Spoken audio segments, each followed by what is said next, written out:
Boa tarde a todos, a mais uma reunião do Lab. Hoje, como convidado, a gente tem o professor Nunes Krokidakis, que é professor da UF, do Rio de Janeiro. Ele é físico, formado na Universidade Federal do Ceará, fez mestrado em física pelo Centro Brasileiro de Pesquisa Física, doutorado pela UF, e fez pós-doutorado é,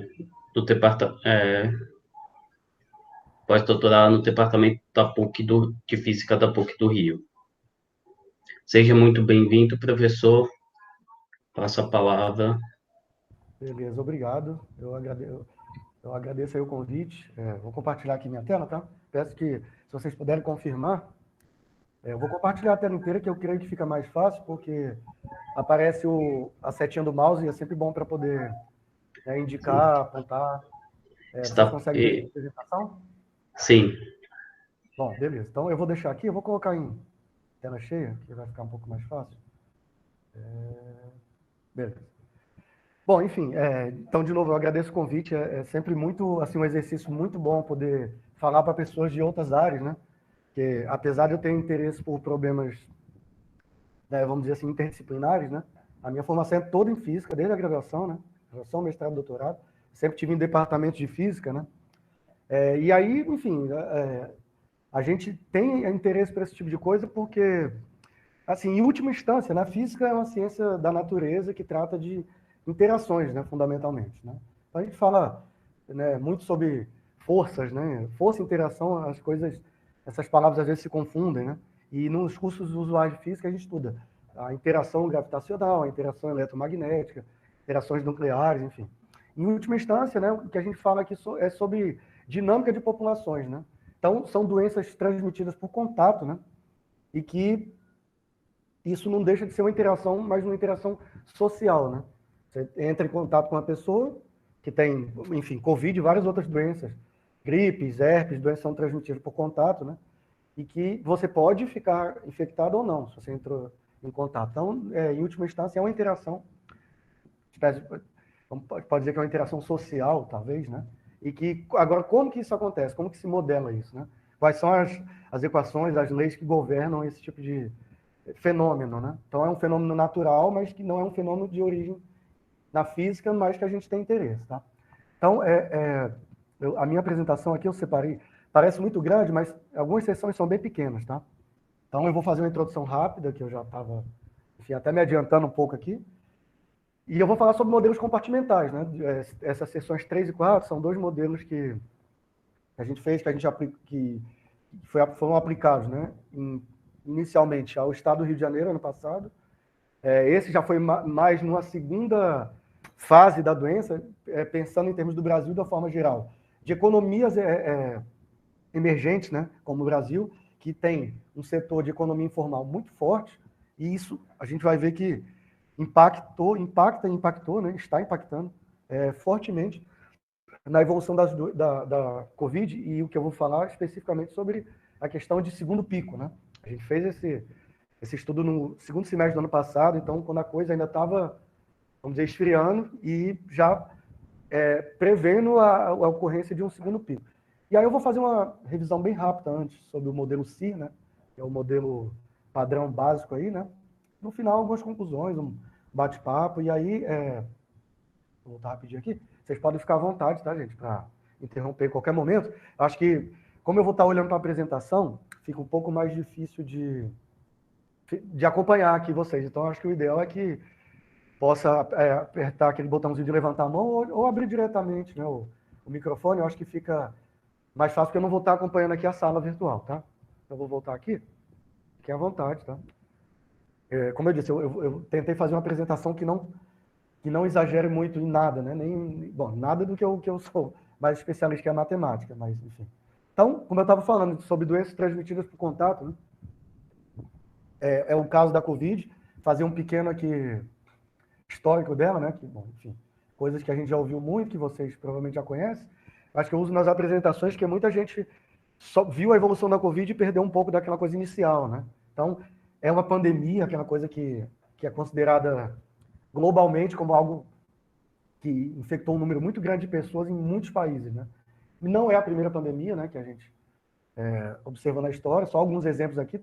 Temos a gripe espanhola em 1917, a H3N2, né, também ficou conhecida como gripe de Hong Kong, em 68, a gripe suína, mais recentemente, a H1N1 em 2009, né, que foi também, assim, claro que parecia uma coisa muito grande antes da Covid, né, você vê, ela em um ano, ela matou cerca de 2.000 pessoas no Brasil, né, então não foi nada assim exagerado comparado com a Covid, que já matou mais de 400, né? Mas anteriormente é o que a gente tem de mais recente, né? E aí, bom, Covid começou em 2019, né? No dezembro, né? Pelo menos dados oficiais, vamos dizer, né? Que era a província de Hubei, na China, que se tornou o centro de uma nova pandemia, e que foi uma coisa que, como acho que qualquer pandemia começa assim, né? Você não sabe direito o que acontece, e muitos dos sintomas são parecidos com alguma doença que a gente já conhece. Nesse caso, é uma doença, né, respiratória, e os sintomas eram um tipo de uma pneumonia qualquer. Dificuldade de respiração, febre alta, tosse seca. É claro que, primeiramente, era uma pneumonia de origem desconhecida, porque começaram a haver muitos casos, né, e não era normal você ter surtos, né, de pneumonia com tantas pessoas sendo infectadas. Claro, obviamente, isso aqui falando sobre o início da doença, né? De lá para cá surgiram vários relatos, né, de outros sintomas, né, inclusive de pessoas que chegavam com o olho inchado, falaram, deve ser conjuntivite, chegavam lá, era Covid, enfim, vários outros tipos de sintomas que foram observados nesse pouco mais de um ano em termos de Brasil e quase um ano e meio em termos mundiais, né? Mas sintomas básicos, típicos de uma pneumonia, né? E aí foi no início de janeiro, né, que os cientistas lá, os chineses mesmo, isolaram, né, o vírus, que era um novo coronavírus, novo porque, né, já tinha um anterior, e aí ele ficou com esse nome, né? Síndrome aguda respiratória grave, coronavírus 2, né? Tem esse nome aqui em inglês, né, que é o SARS-CoV, né, que chama 2. Enfim, depois a Organização Mundial da Saúde passou a chamar de Covid-19, ou coronavírus 2019 em português, né? Covid-19, a doença no caso, né? SARS-CoV é o vírus, SARS-CoV-2, né? Enfim, então eu coloquei uma referência aqui que era padrão do início, né? Enfim, e aí, enfim, uma geral sobre essa parte inicial, né? O modelo epidêmico CIR é um modelo base assim para o estudo de qualquer doença transmitida por contato, né? Claro, pode ser até modificado para doenças não transmitidas por contato, como, por exemplo, doenças transmitidas por vetores, como a Zika, a dengue, enfim. Mas o modelo básico é para transmissão de doenças por contato. Então, são regras bem simples, né? Você separa a população em caixinhas ou compartimentos, né? E, nesse caso, são 3 tipos de compartimentos. Cada um é um tipo de indivíduo. O indivíduo suscetível ou saudável, né? É um indivíduo que não contraiu a doença ainda. O indivíduo infectado, que ele está com a doença no momento da evolução que você está analisando. E o indivíduo recuperado, né? Que você pode considerar as pessoas que se recuperaram efetivamente da doença ou as pessoas que morreram da doença, né? Porque, para fins da dinâmica em si, esse compartimento, ele simplesmente, as pessoas que migram desse compartimento migram para esse, depois eles migram para esse e não retornam, né? Então, equivalentemente, uma pessoa que se recuperou, que tem imunidade permanente, que é uma coisa que está, vamos dizer, em xeque com a Covid, né? Porque no início, né, vocês vão ver, tudo que eu vou falar aqui é baseado em imunidade permanente, né? Quando a gente fez esses estudos, não tinha nenhum tipo de registro ainda né, ano passado, até o meio do ano, agosto, setembro, outubro, mais ou menos, não tinha registro de ressuscetibilidade, né? Pessoas que poderiam pegar de novo, efetivamente, hoje em dia, por conta de variantes, né? Uma delas surgiu no Brasil, inclusive, a tal da P1, né? Que é super violenta, inclusive. Mas, enfim, imunidade permanente, né? Dado que você coloca essas pessoas em caixas, né? Você pode considerar a população N, o número de pessoas fixo, né? Número de saudáveis, mais número de infectados, número de recuperados, você tem uma população, né? Ou recuperados, mortos, enfim. Tem alguns modelos que separam o compartimento de mortos, né? Isso é vantajoso quando você quer estudar a evolução de mortos, especialmente comparar com dados, né? E as regras deles são super simples, né? Você pega um indivíduo saudável, ele se torna infectado com uma certa probabilidade, beta, né? Se ele tiver contato com indivíduos infectados. A probabilidade aqui, ela tenta modelar exatamente o fato de que uma pessoa saudável, suscetível, Se ela entrar em contato com o infectado, ela falando sobre as regras do modelo CIR são super simples, né? Então você coloca uma probabilidade de infecção para dar conta de que uma pessoa saudável, se ela teve contato com o infectado, ela pode se infectar ou não, né? Então ela tem que ter o contato, né? Uma doença transmitida por contato, mas ela pode se infectar ou não. Então isso leva em conta a probabilidade beta, né? Aí o indivíduo migra dessa caixinha S para a caixinha I, né? Se torna infectado. O indivíduo infectado, ele se recupera, se torna imune, né? Ou seja, ele migra da caixinha I para a caixinha R, com a probabilidade gama. E ele não volta a se infectar, né? Enfim, como eu disse, imunidade permanente, né? Uma simplificação que não serve para qualquer doença. Covid, como a gente já tem várias variantes, isso aí não funciona tão bem, apesar de que na prática ainda funciona bem, porque as reinfecções foram, em termos assim gerais, muito poucas, né? Comparados com o número de primeiros casos, né? Então a matemática, eu vou fazer uma matemática simples aqui, né? Sem querer entrar em muitos detalhes, mas cada equação dessa, chama de EDO, né? Equação diferencial ordinária, ela descreve como que a população, por exemplo, de saudáveis evolui no tempo. Como que a população aqui de infectados evolui no tempo e a de recuperados evolui no tempo. Então é basicamente codificar isso aqui em termos matemáticos, né? Então esse termo aqui ele leva em conta, né? O contato do saudável infectado com a probabilidade beta é a infecção, né? Surge um sinal de menos, que isso diminui a população de saudáveis, né? Que é quando o saudável se infecta. Quando o saudável se infecta, isso aumenta a população de infectados, né? Então aparece com esse sinal positivo aqui. E esse é o termo de recuperação, que ele não depende do contato, né? Depende simplesmente da pessoa descansar em casa, tomar alguma medicação, se for o caso, enfim, boa alimentação, hidratação e tal. E esse termo que diminui o número de infectados, aumenta o de recuperados, né? Então, só para falar daquele tal número básico de reprodução que sempre falam, né, nos jornais e tal, assim, existem formas super complicadas de você fazer isso. Eu já vi em apresentações de matemáticos, né, eles fazerem 3, 4 slides para mostrar como você faz isso. A gente na física faz isso de uma forma super simples, que é o seguinte: quando nos estágios iniciais da doença, você não tem ninguém recuperado e pouquíssima gente infectada. Então você pega uma população grande, como, por exemplo, cidade de São Paulo, cidade do Rio de Janeiro, um estado, São Paulo, Rio, Minas, Bahia, que são, ou um país inteiro como o Brasil, tem 200 milhões de habitantes, né? O número de infectados é irrisório perto desse número de pessoas, né? Então, basicamente, todo mundo é saudável, né? Ou seja, o número de pessoas saudáveis é aproximadamente o N, né? Então, esse S sobre N fica aproximadamente igual a 1. Essa equação aqui fica isso, e ela é uma equação fácil de você resolver do ponto de vista matemático. Você obtém isso aqui, ó, onde você tem o tal do número básico de reprodução, que é a taxa de infecção dividido pela taxa de recuperação. Então, isso aqui é por isso que surge aquela questão de o R0 maior do que 1, a doença vai se espalhar. O R0 menor do que 1, a doença não vai se espalhar. Porque o R0 maior do que 1 significa que a velocidade de infecção é maior que a de recuperação. Isso é natural que a doença se espalhe.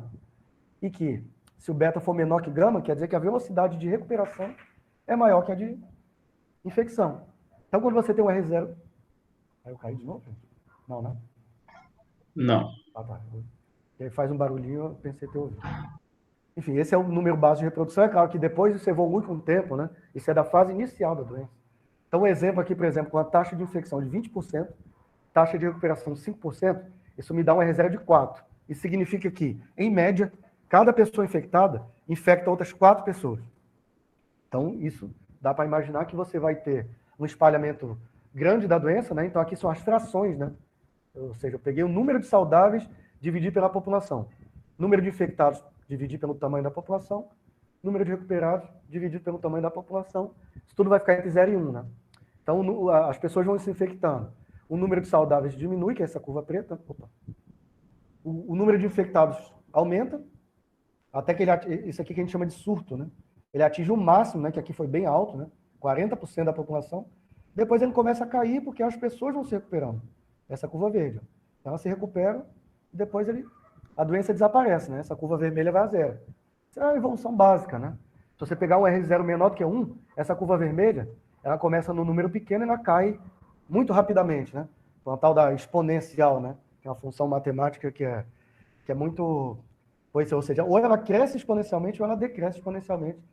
Depende se o R0 for maior do que 1 ou menor do que 1. Então, isso é o básico do básico, né? Agora, o que a gente tem que levar em conta quando a gente está tratando de uma doença complexa como a Covid? Primeiro de tudo, as pessoas que eram identificadas como com a doença, as pessoas que tinham sintomas fortes, né, intensos, assim vamos dizer, elas eram isoladas, né, em hospitais ou eram isoladas em casa. Se os sintomas eram muito fortes, né, dificuldade de respiração, tinha que ser entubado, tinha que ir para o hospital e tal. Então você tinha que incluir um compartimento novo, uma caixinha nova dessas pessoas isoladas, né? Elas estão isoladas e elas, em princípio, não transmitem mais a doença, né?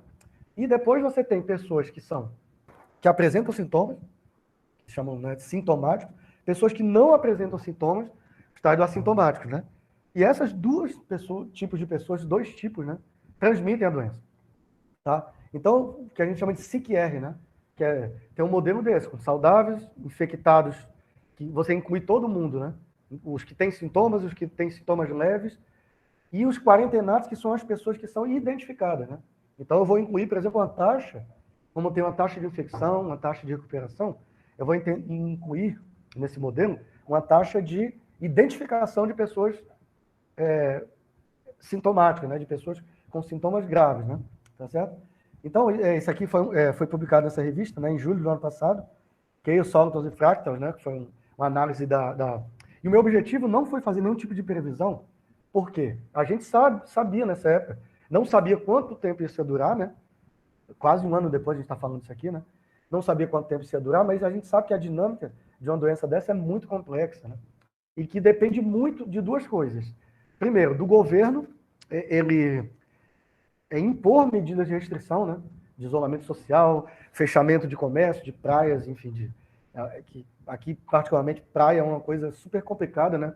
Que as pessoas têm assim, um amor grande, né? Uma coisa com praia, então é difícil você evitar que as pessoas frequentem a praia, né? Então isso virou um problema sério desde então. E aí tem a ver com a segunda coisa que eu ia dizer, que é a questão da obediência, né? Então o meu objetivo aqui é o que essa pergunta quer dizer. Se as políticas de isolamento realmente funcionaram, né? Que a gente pegou aquela fase inicial, que é exatamente o que acontece aqui, esse crescimento explosivo, né? Sem controle, você vê, com a taxa de infecção que é mais baixa do que eu vou mostrar para vocês, que veio dos dados, né, que é mais de 30%, aqui é 20%, e mesmo assim você atinge 40% da população no pico. Ou seja, um número muito alto. Como é que você consegue achatar essa curva, aquele papo, né, de achatamento da curva? Impondo medidas de isolamento, porque você não tinha remédio, né? Bom, ao contrário do que falavam, né, aqueles remédios lá, aparentemente não tem eficácia nenhuma. Então você não tem remédio, né, antirretroviral, você não tem remédios antivírus, né? Não tem como você... E nem tinha vacina. Então, a única forma era a tal das medidas não farmacológicas, né? Uso de máscara, higienização, distanciamento físico, né? Enfim. Então, meu objetivo aqui foi esse. E vocês vão ver que os dados, eles vão mostrar precisamente como isso funcionou bem no início, tá? Então, isso aqui vocês veem, na época que eu olhei, né? Você está aqui até 28 de abril, né? O artigo foi publicado em julho, mas ele foi submetido no final de abril, início de maio, né? Então, a gente tinha 8.500 casos, né? Eu não tenho o número exato de casos hoje, mas, assim, 8.500 casos era uma coisa, assim, que a gente já estava achando um absurdo na época, né? Hoje em dia está muito mais, né? O Rio foi um dos estados que teve mais problema com a Covid, né? Você viu que tinha 4.000 pessoas já tinham se recuperado e você tinha 738 mortes, né? Que quer dizer, um número grande, mas comparativamente com hoje, né? Não é nada, né? Então, só para reportar, né? Foi aí na cidade de São Paulo, né? O primeiro caso, pelo menos, do que eu tenho registro, 26 de fevereiro, né? Aqui no estado do Rio, o primeiro caso foi 5 de março, né? Um pouco mais de cerca de 10 dias depois, né? Na cidade de Barra Mansa, que é uma cidade no sul do estado. E foi uma mulher de 27 anos que tinha voltado da Itália. E a Itália já estava com problemas sérios, né? Então ela veio, entrou, né, voltou à sua cidade, começou a espalhar a doença por lá. E as pessoas se locomovem pela cidade, enfim, né? Então, o que eu fiz? Nessa época, tá vendo? Foi de 5 de março a 27 de abril, o que eu olhei, porque foi a janela que eu tinha na época, né? É claro que de lá para cá já passou mais de um ano, né? De 27/4, que a gente tinha na época para olhar, né? Então, como eu disse, o objetivo não era fazer previsões, era analisar se, de fato, as políticas de isolamento funcionaram e modelar o que aconteceu. Por quê?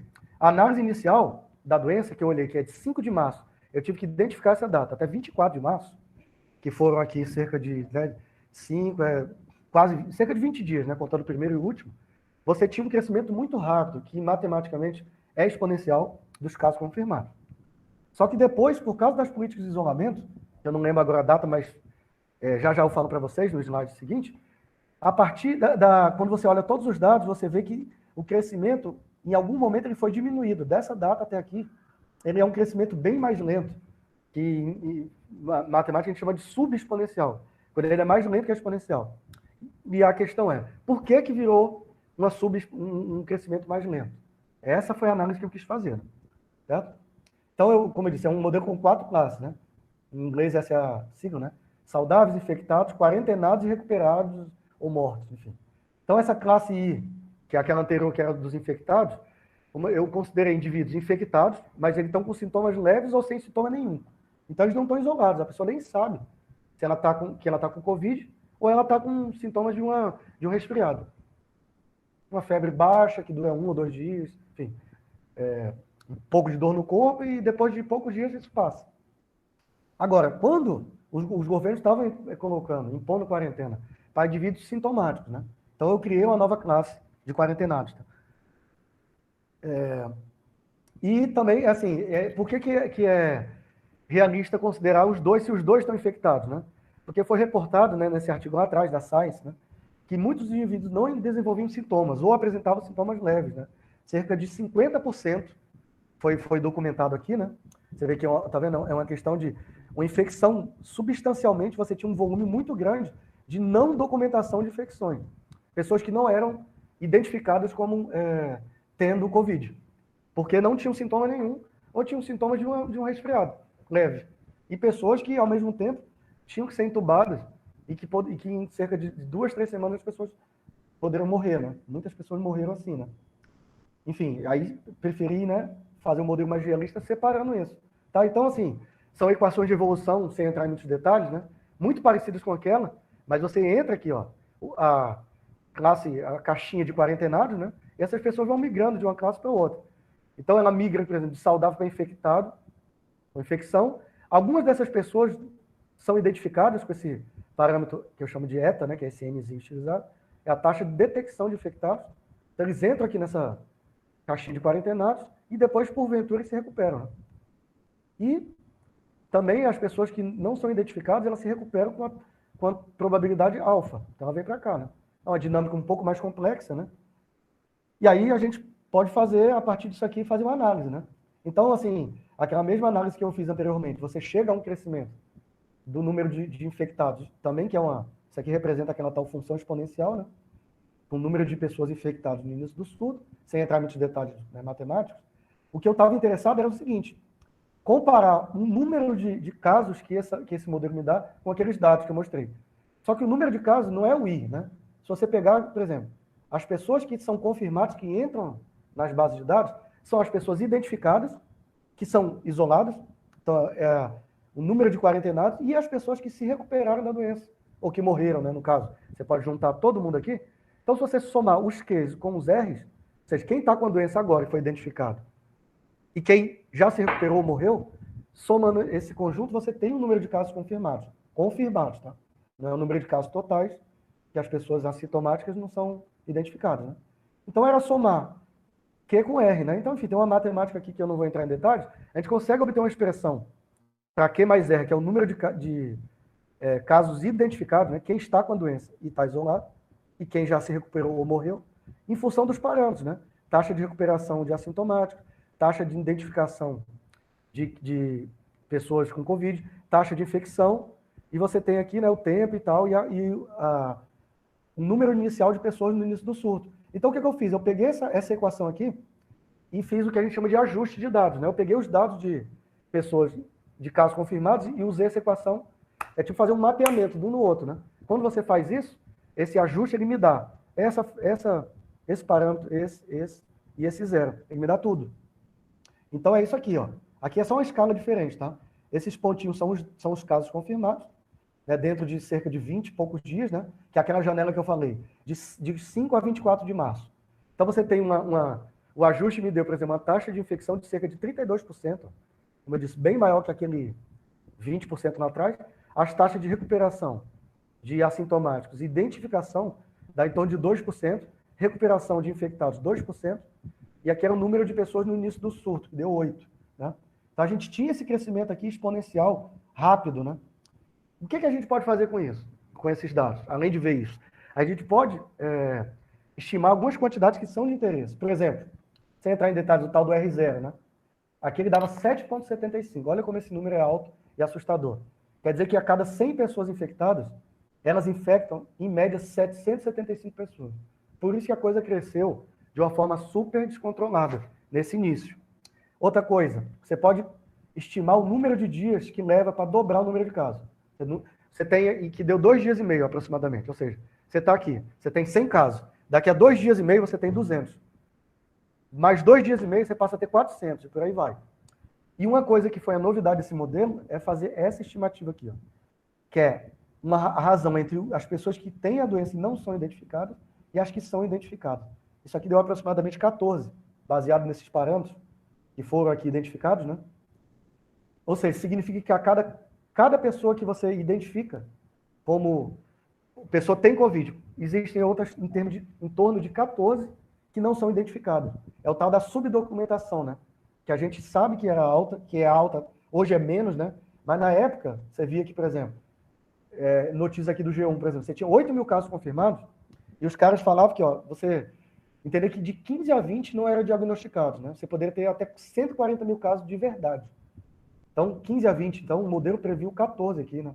Conseguiu prever um número bem realista, né? Então, falando sobre subnotificação, né? Aqui também falando sobre indicadores, né? E os indicadores eram esses, por exemplo, que o número de mortes em São Paulo ficou 168% acima do registro oficial, né? Não é normal isso. Internações por síndromes respiratórias aumentaram quase 10 vezes no Brasil, também não é normal. Cartórios, registro, principalmente lá no Amazonas, né? 1.035% de morte por síndrome respiratória, que é uma coisa que mata pouquíssimo no Brasil, né? Enfim, e número de enterros que aumentou 160% em abril. Então você tinha, com certeza, uma subnotificação de casos, né? E esse modelo conseguiu, vamos dizer assim, dar conta disso. Aqui, só para mostrar a evolução, né, das populações, né? Aqui dos casos que não são identificados, né, os assintomáticos, aqui dos quarentenados, né? Perdão, né, os termos em inglês é porque é uma figura do artigo, né? A população vezes 10 a 7 ali, né? Ou seja, vezes 10 milhões. E aqui número de dias, né? E aqui é a curva de pessoas que eram confirmadas. Ela teria que estabilizar em algum momento. O número de casos acumulados, né? Aí a gente fez uma análise também aqui. A análise segunda foi o seguinte. Esses pontos pretos que estão aqui, são esses pontos aqui, ó. Tá? E aqui você pega os dados até 27 de abril. Você vê que aquela curva que eu estimei antes, eu vou voltar aqui rapidinho, essa curva aqui vermelha, essa curva verde aqui, ó. Se a curva crescesse exponencialmente, ou seja, sem controle, ela faria isso aqui, ó. Opa. Só que os dados demonstram isso aqui, ó. Você vê que é um crescimento bem mais lento, né? Bem mais lento. Ó. Você vê aqui numa escala apropriada, né? E o crescimento é bem mais lento. Isso se deve ao quê? Isso aqui é puramente uma análise de dados, tá? Dos dados do Estado. Então, isso aqui mostra que o isolamento social, de fato, reduziu o crescimento dos casos. Claro que não tem milagre, né? Não vai acabar a doença por causa disso. Mas veja aqui, numa escala apropriada, certo? O crescimento exponencial, nessa escala apropriada aqui, que é o que fala no jornal, escala logarítmica, né? Ele funciona como uma reta, uma exponencial, tá? Então, aqui, essa curva, essa reta vertical rosa, foi em 17 de março, quando começou a política de isolamento. E agora, 7 dias depois, em 24 de março, o que você teve? Começou a desaceleração, você saiu daquele crescimento exponencial, que é rápido demais, e diminuiu o crescimento, depois de 7 dias, né? Porque não tem milagre, né? As coisas levam um tempo até entrar em controle. Qual é o problema? É que isso não permaneceu assim até o final. Voltou a crescer. Por quê? As políticas de isolamento foram afrouxadas, né? As pessoas cansaram de ficar em casa, começaram a sair, né? Começou, inclusive, a ter, o que hoje está mais normal ainda, né? Festas clandestinas, pessoas indo para a praia mesmo sem poder, não tem fiscalização suficiente, né? E por aí vai. Isso aqui, a gente fez uma análise, levando em conta que a política de isolamento iria até a doença realmente sumir. E aí, enfim, eu acho que eu estou, talvez, exagerando no tempo, mas o que eu quis fazer assim? Eu falei, por que isso aconteceu? É por causa das políticas de isolamento, com certeza. Agora, como é que matematicamente a gente mostra isso? Então, eu peguei aquelas mesmas equações anteriormente, incluí um termo aqui, ó, um único termo, que era para modelar exatamente o isolamento. Que você retirava pessoas saudáveis de circulação, esse termo em negrito. Então, enfim, sem entrar em muitos detalhes, né? A gente consegue matematicamente ver que aparece isso é o que existia antes.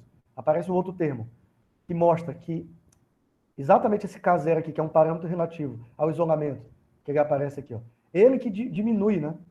Então, essa questão desse ritmo de crescimento. Então, aqui, ó, essa curva azul, agora ajustada aos dados, com aquele parâmetro K0, com esse valor, e os parâmetros são esses aqui, ó. Então, esses eram os dados até final de abril, e essa curva azul era o que o modelo previa, né? Como eu disse, casos confirmados, né, são os dados e tal, ele cresce direitinho aqui, ó. A questão é que, de novo, muita coisa mudou de lá para cá, né? Então, essa curva, isso não se propôs, a minha proposta, de novo, não era, né, fazer previsões. Por exemplo, quando é que ia chegar o pico? Era esse pico aqui, ó, do número de isolados, ó, que era em torno de 100 dias ou 101, alguma coisa assim. Mas mesmo assim, você vê, já que eu tinha isso, eu falei, que dia que vai dar isso? Isso aqui deu 11 de junho, onde deu o pico. E o nosso pico aqui foi dia 31 de maio, ou 1º de junho, ou seja, foram 10 dias de diferença só. É claro que depois a doença nos apareceu, né? Ela foi até zero. Surgiu a questão, o que é que vai acontecer depois, né? Aqui é só a questão do achatamento, né? Essa curva vermelha com isolamento e a preta era sem isolamento, né? Você vê que você não consegue nem ver o pico aqui. Esse pico aqui eu tive que fazer um zoom aqui. Então, o pico daria 4 milhões de pessoas e ele desceu para 7 mil, mais ou menos. É claro que não foi exatamente isso que aconteceu, mas mostra o achatamento da curva baseado em quê? Simplesmente em políticas de isolamento. Tá? E aí, qual foi a questão que a gente se deparou na sequência? Como eu falei, as coisas não estão acontecendo dessa forma, as pessoas estão saindo de casa, as pessoas estão desobedecendo políticas de isolamento, que eram políticas brandas, né? Em poucos lugares você teve, assim, principalmente nessa época do ano passado, efetivamente um fechamento, um lockdown. Você não teve isso no Brasil. A gente teve políticas de isolamento, fechamento de comércio, que durou poucos dias e coisas assim. E aí começou-se já aparecer um indicativo de uma segunda onda, né? Um segundo pico de casos. E a gente quis fazer um estudo sobre isso, né? Que foi o que a gente fez na sequência. Um modelo desse tipo, mas além de você incluir outras coisas, né? Outros compartimentos, qual foi a ideia? A gente olhar para países que você tem uma economia informal forte, como o Brasil, por exemplo, Índia, país em desenvolvimento, né? Então a gente separou a população em duas partes, né? Grupo 1, que é o que a gente chamou de pessoas que têm opção do auto-isolamento. Então era uma fração F1 da população. Ou seja, pessoas como eu, por exemplo, que podia trabalhar em casa, então continuava tendo a minha renda, eu posso trabalhar em casa, vários outros setores poderiam fazer isso, né? E, enfim, eu posso ficar em casa, desde que eu, né, vamos dizer, tenha alguma obediência com o isolamento, eu posso ficar em casa. Agora, tem gente que, se a pessoa não sair para trabalhar, ela não vai ter dinheiro para colocar comida na mesa, né? Então, tá dos trabalhadores setores informais, né? A gente botou uma fração F2, né? Que é 1 menos F1, no caso, né? Separando em dois grupos. Por quê? Porque a gente levou em conta que você tinha uma fração φ1, né? Sendo φ1 e φ2, que era não conformidade, ou seja, não obediência às políticas de isolamento, tá? E é uma probabilidade, ou seja, se isso é a probabilidade da pessoa não obedecer à política de isolamento, 1 menos φ é a probabilidade dela obedecer. É o grau de envolvimento com o auto-isolamento. E você tinha um φ1 e um φ2. E que esse φ aqui, 2, seria o grau de não obediência seria maior, né? Porque, como eu disse, as pessoas têm que sair de casa para trabalhar, para ter dinheiro para minimamente comer, né? Então, enfim, como eu disse, já está meio avançado.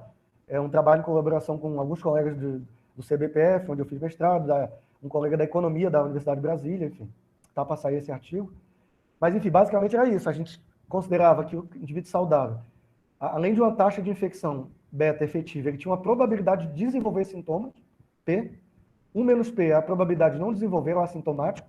O assintomático se recupera com essa probabilidade.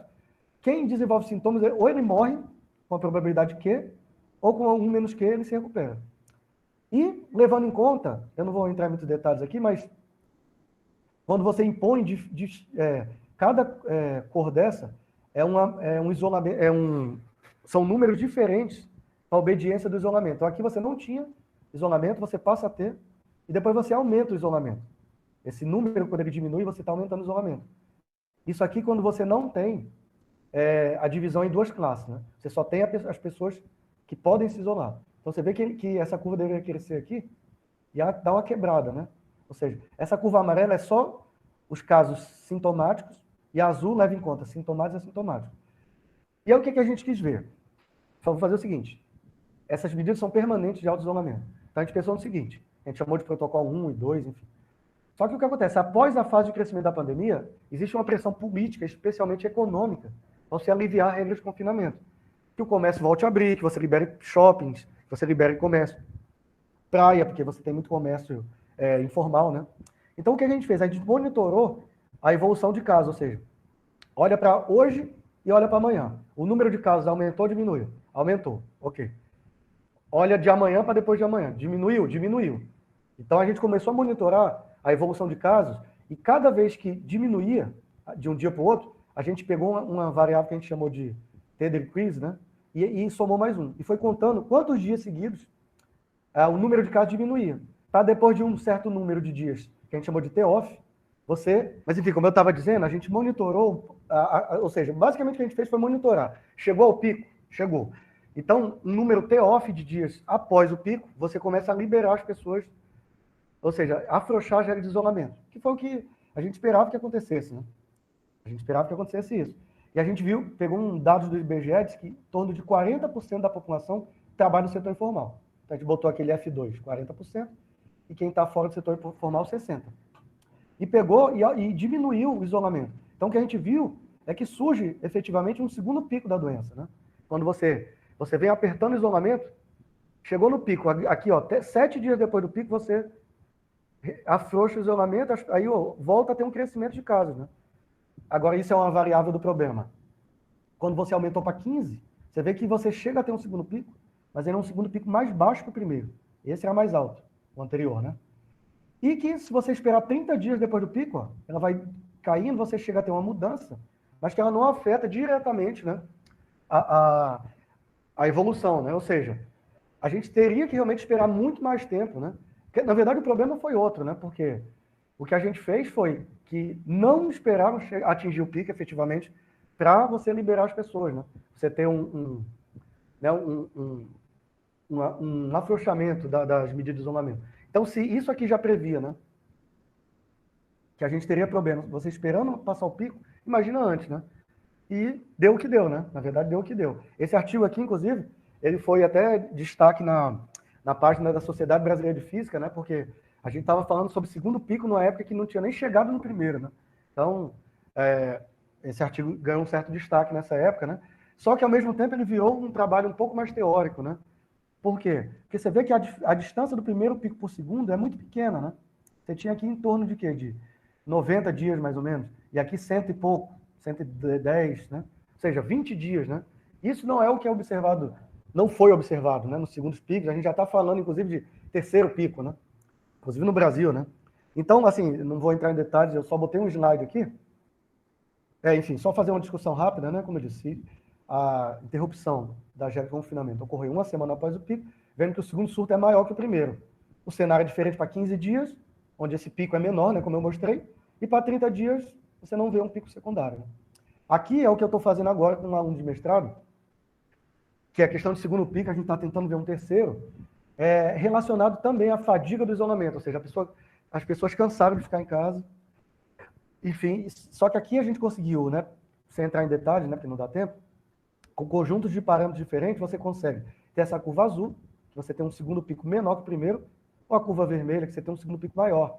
E veja que a diferença aqui, ó, você tem cerca de 100 dias aqui, um pouquinho menos, aí diminui, não vai para zero e sobe de novo. Você tem aqui, ó, 350, né? Você tem 250 dias, né? Isso dá aproximadamente o quê? 8 meses, mais ou menos, né? Então é uma evolução bem mais realista que a gente está tentando ver e ver se depois daqui você consegue ainda ver um terceiro crescimento de casos, né? Que, enfim, é um que eu estou trabalhando agora com um aluno meu de mestrado, um modelo também compartimental, mas, enfim, ele é bem diferente em relação...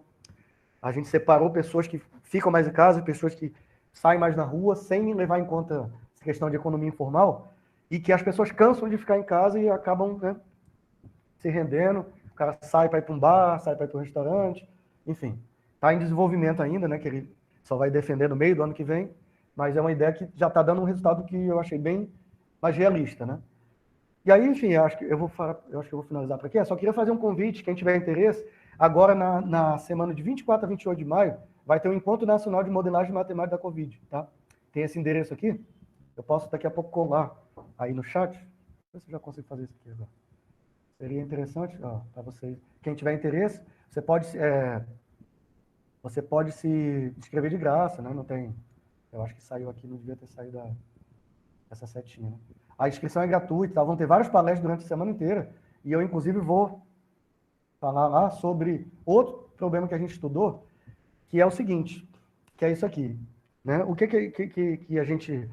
Em agosto do ano passado, só para, né, fechar aqui mesmo a apresentação, a gente soube, né, uns colegas lá da UF avisaram, sobre um trabalho de uns economistas, que eles tinham analisado alguns dados de uma forma não, assim, muito quantitativa, mas analisaram dados e viram que, comparado a regiões que são controladas normalmente pelo Estado, né, em regiões em que eram controladas pelo tráfico, em regiões que eram controladas pela milícia aqui na cidade do Rio, né, uma realidade bem, vamos dizer assim, local, né, que você tinha evoluções diferentes, né, de casos de morte por Covid. Nas regiões de tráfico, eles observaram a curva mais achatada, você teve menos casos, menos mortes, e nas regiões dominadas pela milícia, você tinha mais casos e mais mortes, né. Eu até conversei há umas 2 semanas atrás com uma repórter da Folha de São Paulo, né, que eles entraram em contato, se interessaram por esse trabalho e tal. Enfim, a gente está, não sei se, talvez saia uma reportagem na Folha, enfim. Mas a gente olhou para esse trabalho e os caras falaram, é isso aqui que os dados mostram. Agora, por que isso acontece? Eles não sabiam. Então, eu fiz junto com um colega lá da UF, o professor Lucas Sigor, né, a gente fez um modelo matemático também, baseado em compartimentos, né, que levou em conta diferentes mobilidades das pessoas nessas regiões, né. Você tinha região dominada pelo tráfico, pela milícia, você tinha mobilidade diferente. E isso foi o ingrediente suficiente para mostrar essas evoluções diferenciadas, né? Então, que a gente chamou de crime Covid, né? Influência do crime organizado na evolução da pandemia, e é sobre isso que eu vou falar nesse encontro aqui, tá? Então, como eu disse, além, tem várias outras palestras, são, né, uma semana inteira, né? É a semana que vem, no caso, né? Então, quem tiver interesse, são palestras gratuitas, né? A inscrição é gratuita, vão funcionar para o Google Meet, se eu não me engano, é isso mesmo, né? Então fica a dica aí, tá? Então, enfim, conclusões, enfim, de forma geral, né? Como eu mostrei, a fase inicial da Covid, ela sempre tem um comportamento super rápido, exponencial, como é padrão de diversas doenças transmitidas por contato, né? Há um problema que é muito claro da Covid, é a subnotificação, né? Especialmente em países pobres em desenvolvimento, no caso, né, do Brasil, que entra nessa classe aqui, né? Implementação de política de isolamento, de fato, funcionou, né? Ela diminuiu a taxa de crescimento, não só no Brasil, em vários outros lugares, né? Mas não foram suficientes porque as pessoas relaxaram muito, os governos ficaram muito pressionados, né? Por comércio, né? Por comerciantes, por empresários, enfim. Além enfim, de outros motivos de ordem política, que não me convém discutir aqui, né? E que, enfim, essa questão da ocorrência da segunda onda, né? Como eu falei, tem a ver com o relaxamento precoce das medidas de isolamento, né? E quando você tem uma alta fração de trabalhadores do setor informal, isso torna mais grave. Não deu para discutir aqui, mas a gente, por exemplo, variou aquela fração e está discutido no artigo, né? Aquela fração de pessoas no setor informal, quando você aumenta, a ocorrência do segundo pico se torna mais provável e ele se torna maior do que o primeiro, maior ainda do que o que eu mostrei para vocês, tá? Quando você aumenta a fração de isolamento, tá? Então, enfim, de novo, assim, eu agradeço o convite, peço desculpas pela correria, porque eu tentei começar mais devagar e vi que o tempo estava correndo demais, né? Então, só agradeço a audiência. Esse aqui é só uma vista lá do nosso campus, que fica em Niterói, né? Quer dizer, aqui é a cidade do Rio, né? Para quem não conhece, né? O Pão de Açúcar, o Corcovado fica aqui, ó. Aqui é o muro do campus, né? Que fica na cidade de Niterói. A Baía de Guanabara faz um U aqui, né? Então, a gente tem uma vista bem legal e aqui o CNPq e FAPERJ que financiaram aí o meu trabalho, né? E aí estão algumas referências, né? Essa aqui foi a que eu falei inicialmente, sobre a Covid do Rio. Essa aqui foi um que eu fiz, no caso bem inicial, pegando o Brasil como um todo, né? Foi um artigo lá no iníciozinho mesmo. Esse aqui é o do segundo pico, que está para sair nessa revista. e aqui esse que eu mostrei por último, né? A questão do crime organizado, como, enfim, tá certo?